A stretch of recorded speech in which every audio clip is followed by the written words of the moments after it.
America के राष्ट्रपति Donald Trump का दावा है कि उनके देश के पास अहम हथियारों की लगभग असीमित सप्लाई है। वहीं ईरान के रक्षा मंत्रालय का कहना है कि उसके पास दुश्मन का लंबे समय तक मुकाबला करने की क्षमता है। लेकिन सिर्फ हथियारों का भंडार और उनकी सप्लाई ही किसी युद्ध का नतीजा तय नहीं करती। यूक्रेन लंबे समय से रूस की तुलना में कम हथियारों और कम सैनिकों के बावजूद उससे लड़ रहा है। फिर भी ये सच है कि हथियारों का भंडार और उनकी सप्लाई युद्ध में अहम भूमिका निभाती है। इजराइल, अमेरिका और ईरान के बीच इस संघर्ष की शुरुआत में ही हमलों की रफ्तार बहुत तेज रही है। दोनों पक्ष जितनी तेजी से हथियार इस्तेमाल कर रहे हैं, उतनी तेजी से उनका उत्पादन नहीं हो पा रहा।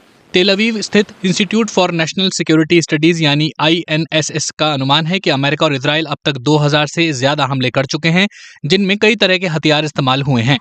वहीं INSS के मुताबिक ईरान अब तक 571 मिसाइलें और 1391 ड्रोन दाग चुका है।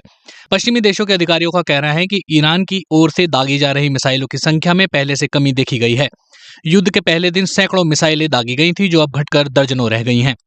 युद्ध से पहले अनुमान था कि ईरान के पास कम दूरी की बैलिस्टिक मिसाइलें 2000 से भी ज्यादा हैं। हालांकि कोई भी देश अपने पास मौजूद हथियारों की सही संख्या सार्वजनिक नहीं करता, ताकि दुश्मन को अंधेरे में रखा जा सके।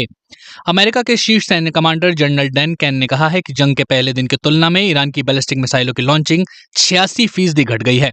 अमेरिकी सेंट्रल कमांड के अनुसार पिछले 24 घंटों में ही इसमें 23% की गिरावट दर्ज की गई। युद्ध से पहले माना जाता था कि ईरान ने कई हजार Shahid one way attack drone missile बना रखे हैं। इस तकनीक को उसने रूस को भी दिया, जो यूक्रेन में इनका इस्तेमाल कर रहा है। अमेरिका ने भी इस डिजाइन की नकल की है।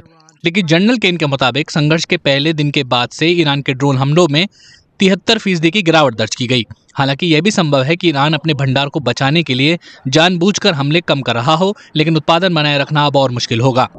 अमेरिका और इजराइल के लड़ाकू विमान अब ईरान के ऊपर हवाई बढ़त बना चुके हैं। ईरान का ज्यादातर एयर डिफेंस सिस्टम नष्ट हो चुका है। उसकी एयरफोर्स भी अब उतनी प्रभावी नहीं रह गई है।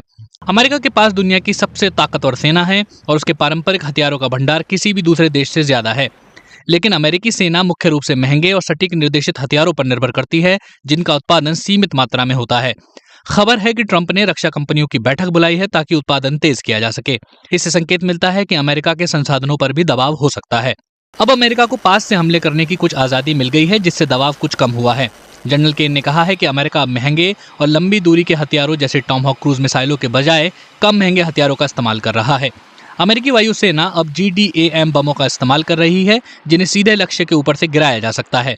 वॉशिंगटन स्थित centre for strategic and international studies यानी CSIS के पूर्व मरीन कर्नल मार्क कैंसियन का कहना है कि शुरुआती लंबी दूरी के हमलों के बाद अब अमेरिका कम खर्चीले मिसाइल और बम इस्तेमाल कर सकता है। उनका मानना है कि अमेरिका इस स्तर की लड़ाई लगभग अनिश्चित काल तक जारी रख सकता है। जैसे जैसे युद्ध लंबा खिंचता है, टारगेट की सूची भी छोटी होती जाती है, लिहाजा हमलों की रफ्तार धीरे धीरे कम हो सकती है।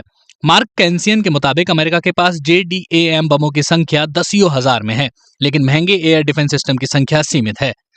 संघर्ष के शुरुआती चरण में ईरानी जवाबी हमलों को रोकने के लिए इनकी जरूरत पड़ी थी।